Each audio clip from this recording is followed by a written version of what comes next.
स्वागत है आपका हमारे चैनल यूट्यूब चैनल जिसका नाम है new era study point. Friends, आज हम पढ़ने जा रहे हैं CBSE 12th class chapter number 6 जिसका नाम है पोएट एंड पैनकेक्स। सबसे पहले हम अगर पोएट एंड पैनकेक की बात करें तो उसके जो राइटर हैं अशोक मित्रम हैं और उन्होंने एक बुक लिखी थी जिसका नाम था माई ईयर्स विद बोस। उसका एक छोटा सा जो पार्ट है वो इस चैप्टर के अंदर दिखाने की कोशिश की गई है। उसके बाद अगर हम बात करें इसके कीवर्ड्स की, जो आपके क्वेश्चनों को आंसर जब आप बनाएंगे उनका तो बहुत ही ज़्यादा इंप्रेसिव आपके आंसर को बना देंगे, जिससे आपके अच्छे नंबर आने के चांसेस बढ़ जाते हैं। तो आइए हम आपको लेकर चलते हैं उन कीवर्ड्स की तरफ। जी, सबसे पहले अगर हम बात करें तो उसके बाद होता है एक इनकंडेंसेंट लाइट्स यानी चमकदार रोशनी।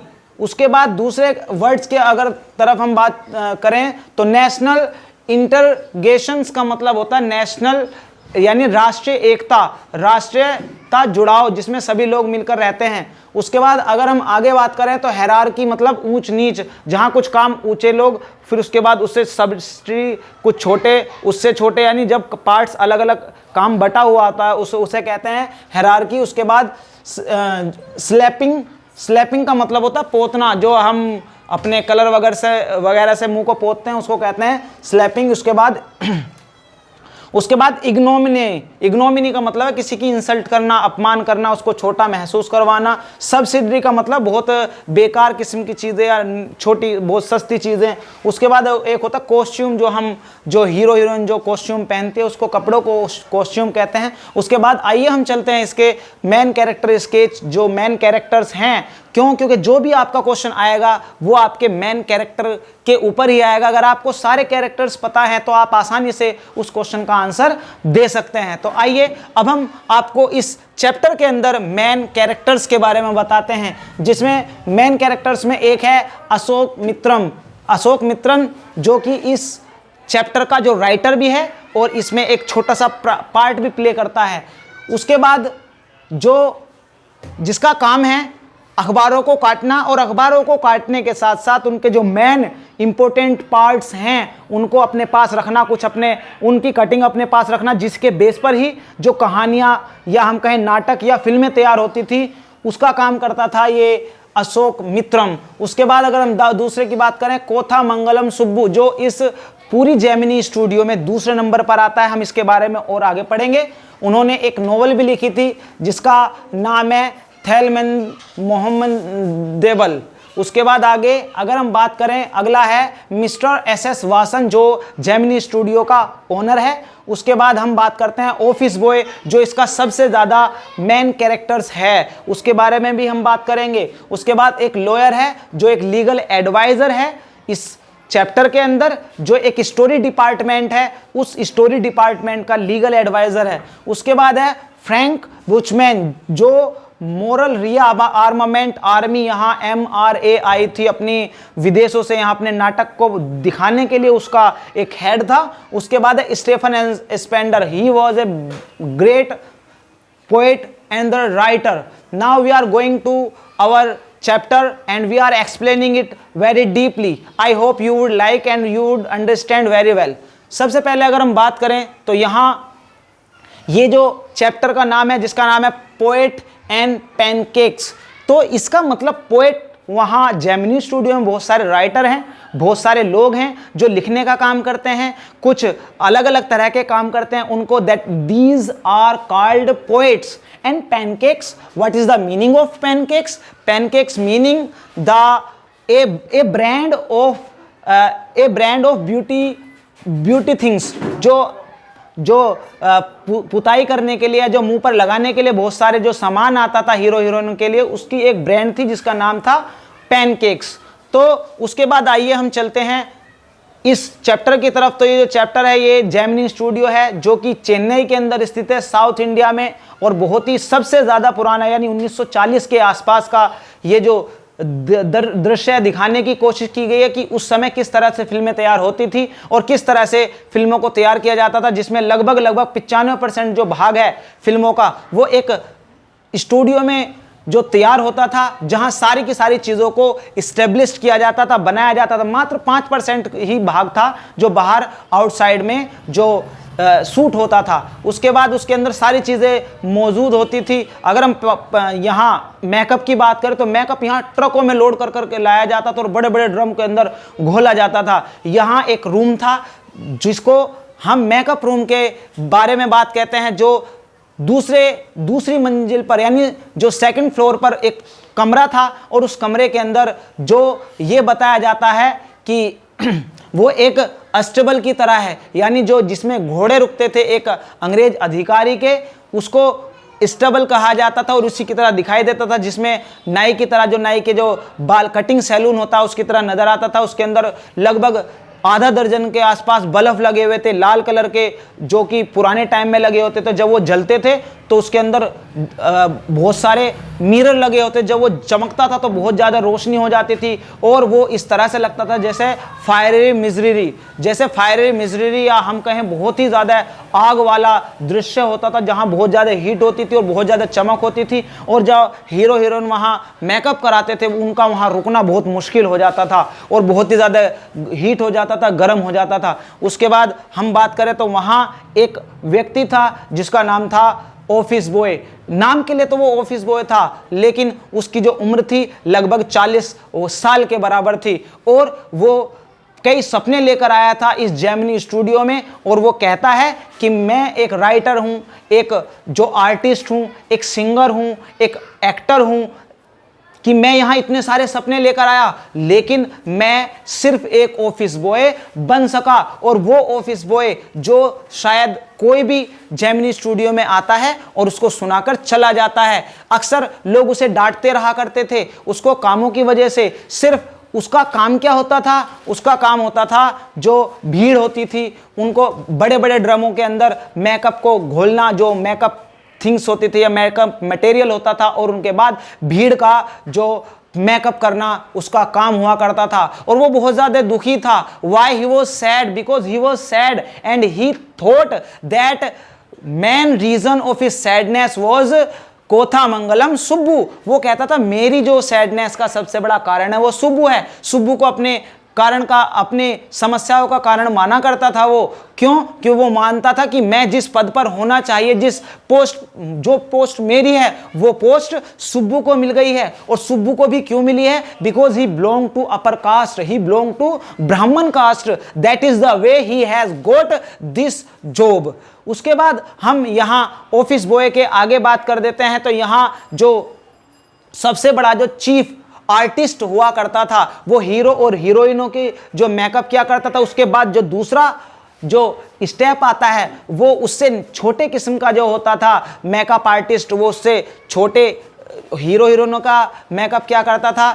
उसके बाद तीसरे पे जो ऑफिस बॉय होता था वो भीड़ का मेकअप किया करता था। उसके बाद अगर हम यहाँ देखें तो यहाँ के जो लोग हैं वो सिंपली गांधीवादी कट या हम कहें गांधीवादी कपड़े, या ये जो लोग हैं ये खादी के कपड़े पहना करते थे और बहुत ही ज़्यादा सिंपल लगा करता था। और ये कहा जाता है Gemini studio was the national integration. एक नेशनल इंटीग्रेशन क्यों कहा गया है? बिकॉज यहाँ देश के अलग अलग भागों से, चाहे वो मद्रास हो, तमिलनाडु हो, मुंबई हो, दिल्ली हो, या ऑल ओवर इंडिया से यहाँ लोग आते थे, साथ में रहते थे और मिलकर काम करते थे और कभी आपस में कोई भेदभाव नहीं किया करते थे। That is the why this is called the national integration.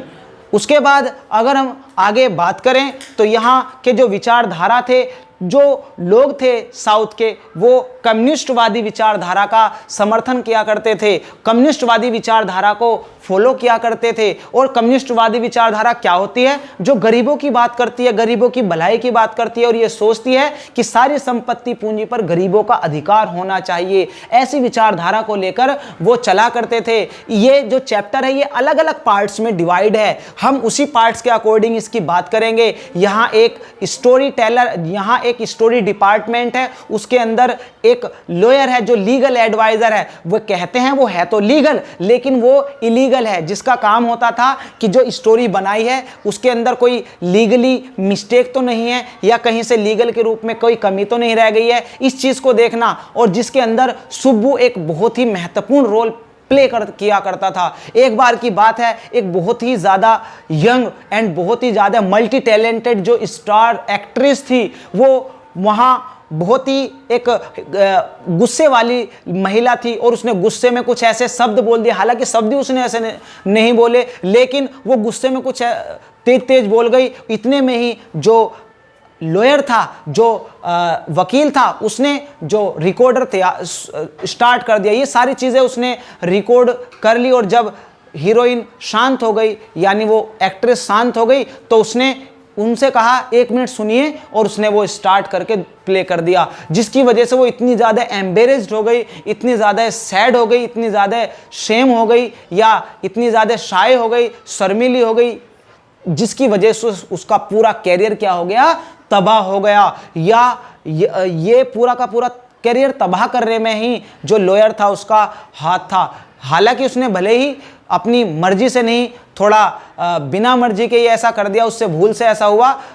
आगे अगर हम बात करें तो जो ये स्टोरी डिपार्टमेंट था, ये एक ऐसा डिपार्टमेंट था जहां सारे पोएट और राइटर जो थे ये चले गए थे और इस डिपार्टमेंट को बंद कर दिया था, जिसकी वजह से इस लॉयर की भी नौकरी चली गई थी। उसके बाद अगर हम आगे बात करते हैं तो यहाँ हम बात करते हैं उसके बाद कोथामंगलम सुब्बू, और ये मिस्टर एस.एस. वासन, ये ओनर है जेमिनी स्टूडियो का, और बहुत ही ये डिपेंड रहता है जो कोथामंगलम सुब्बू पर। और सुब्बू एक मल्टी टैलेंटेड स्टार है और ये he belongs to upper caste, Brahmin caste, ये ब्राह्मण कास्ट से रिलेट करता है। ही इज एन एक्टर, वो एक एक्टर भी है। ही इज एन डायरेक्टर, वो एक डायरेक्टर भी है। ही इज एन पोएट, वो एक पोएट भी है। ही इज एन राइटर, वो एक राइटर भी है। And he is a musician, वो एक म्यूजिशियन भी है। ये सारे के सारे उसके कैरेक्टर स्केच में आप इनको एक्सप्लेन कर सकते हो। उसने कई किताबें लिखी हैं, और जो एस.एस. वासन था या जो डायरेक्टर होते थे वो उस पर डिपेंड होते थे, क्योंकि उसके पास he had many things to do, उसके पास कई तरीके होते थे कामों को करने के लिए। जहां वो एक ही काम को कई तरीके से, किसी एक्टिंग को वो कई तरीके से किया करता था। एक बार एक जो डायरेक्टर ने कहा कि एक चूहा है और वो चूहा शेर का शिकार करता है, और उन शेर का शिकार करने के बाद उसके बच्चों पर वो दया कर देता है और छोड़ देता है उनको, और उनकी देखभाल करता है। इस सीन को किस तरह से डायरेक्ट करना है उसने एक बार बताया। फिर इससे भी संतुष्ट नहीं हो तो उसने, उसके पास 14 तरीके हुआ करते थे उस एक्ट को जारी रखने के लिए, जिसकी वजह से वो बहुत ही ज़्यादा मल्टी टैलेंटेड स्टार कहा गया है।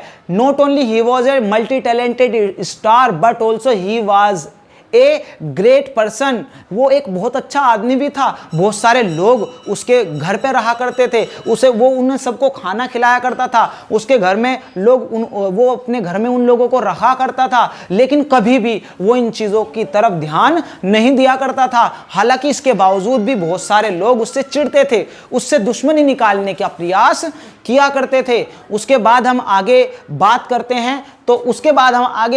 हैं जो उसके बाद फ्रैंक बुचमैन जो है, उनकी मोरल रीआर्मामेंट, जो एक मंडली थी या एक ग्रुप था जो नाटक दिखाया करते थे, जो 200 लोगों के साथ विदेशों से दक्षिण भारत के जेमिनी स्टूडियो में आए थे, और उन्होंने एस.एस. वासन से अनुमति मांगी कि वो अब कुछ जो एक्ट है वो उनकी स्टूडियो में करना चाहते हैं। वो बड़े खुश हुए और उन्होंने उनको अनुमति दे दी। उन्होंने जो कम्युनिस्टवादी विचारधारा थी उसके खिलाफ या उसके खिलाफ विरोध में कुछ चीज़ें प्रकट की, जिससे कि लोगों की जो मानसिकता है वो कम्युनिस्टवादियों से थोड़ी सी हट जाए, और उसके लिए उन्होंने कई चीज़ें दिखाई। इसका प्रभाव भी वहाँ के लोगों पर पड़ा, क्योंकि आने वाले कई काफ़ी लंबे समय तक वहाँ के नाटकों में उसका प्रभाव देखा गया, जैसे सूरज का उगना, सूरज का छिपना, वो अपने नाटकों में इसको दिखाया करते थे। उसके बाद अगर हम आगे बात करें तो यहाँ एक पोएट था जो एक बहुत ही ज़्यादा मिस्टीरियस पोएट था जिसका नाम था स्टेफन स्पेंडर। वो इस जेमिनी स्टूडियो में आया था और जेमिनी स्टूडियो में उसे एक स्पीच देनी थी। इससे पहले एस.एस. वासन ने वहाँ एक स्पीच डिलीवर्ड की, सारे लोग शांति से सुन रहे थे। और उसके बाद स्टेफन स्पेंडर जो कि एक इंग्लैंड का राइटर था, उसने अपनी स्पीच शुरू कर दी। जब उसने अपनी स्पीच शुरू कर दी तो वो इंग्लिश बोल रहा था, लेकिन वहाँ के लोगों को इंग्लिश आती ही नहीं थी। Even they don't know who is the person, वो उस पर्सन के बारे में ही नहीं जानते थे, बिल्कुल शांति से सुन रहे थे। ना तो उन लिसनर को मजा आ रहा था, ना ही उस स्पीकर को मजा आ रहा था। वो भी इस कम्युनिस्टवादी विचारधारा के बारे में ही बोल रहा था, लेकिन ये लोग समझ नहीं पा रहे थे। अब जो राइटर हैं जिसका नाम है अशोक मित्रन, वो एक बार एक राइटिंग कंपटीशन था, उसमें भाग लेना चाहते थे और उसमें भाग लेने के लिए उन्हें कुछ राइटिंग लिखनी थी। इसलिए वो ब्रिटिश काउंसिल लाइब्रेरी के अंदर गए और वहाँ लाइब्रेरी के अंदर जाकर उन्होंने किताब देखी और किताब देखने के बाद उसने एक किताब उठाई और उसमें देखा कि वो बड़े अचंभित रह जाते हैं कि ये तो वही व्यक्ति है जो जेमिनी स्टूडियो के अंदर आया था और वो बोला था। इसका मतलब ये था कि वो बहुत ही बड़ा एक राइटर था और वो उन्हें ये पता नहीं था कि इतना बड़ा राइटर है। और उसने उस किताब को देखा और उसको पढ़ा, तब उसको पता चला कि हाँ जी ये यही वाला राइटर था। उसके बाद वो एक रोड पर निकला जा रहा था, साइड में बहुत सारी किताबें पड़ी थी जो कि शायद दुकानों पर तो महंगी थी लेकिन वहाँ किलो के रेट में मिल जाती थी। वहाँ उसने उठा, जो बहुत ही अच्छे अच्छे राइटर्स थे वहाँ उसने वहाँ भी देखा कि ये जो स्टेफन स्पेंडर था ये बहुत ही बड़ा एक राइटर था। तो तब उसको ये बातें पता चली। तो दोस्तों कैसा लगा आपको ये चैप्टर? हमने यहाँ बहुत सारी चीज़ें एक्सप्लेन करने की कोशिश की गई हैं। इस चैप्टर में से ज़्यादा बाहर से क्वेश्चन नहीं आता, यहाँ से नेशनल इंटीग्रेशन के बारे में क्वेश्चन आता है, सुब्बू का या ऑफिस बॉय का एक कैरेक्टर स्केच आता है, या सुब्बू किस तरह ऑफिस बॉय किस तरह से अपनी कंडीशन से खुश नहीं था, या सुब्बू का कैरेक्टर स्केच क्या था, या उस एक्ट्रेस का पूरा कैरियर तबाह क्यों हो गया, या जो जेमिनी स्टूडियो के जो लोग थे वो किस तरह से उस पोएट को समझने में अनजान थे, वो कौन था। ये सारे यहाँ से क्वेश्चन आते हैं। तो हम इसी के साथ विदा लेते हैं और आप से रिक्वेस्ट करते हैं कि आप हमारे चैनल को सब्सक्राइब कीजिए, बेल आइकन कीजिए, जिससे कि नई नई जो वीडियो हमारी आ रही हैं, अपलोड हो रही हैं, उसका नोटिफिकेशन आपको समय समय पर मिलता रहे। और जो बाकी हमने वीडियोस बनाई हैं उसका लिंक हम डिस्क्रिप्शन बॉक्स में लिख रहे हैं। और हमें ये ज़रूर बताना कि आपको हमारी वीडियो कैसी लगी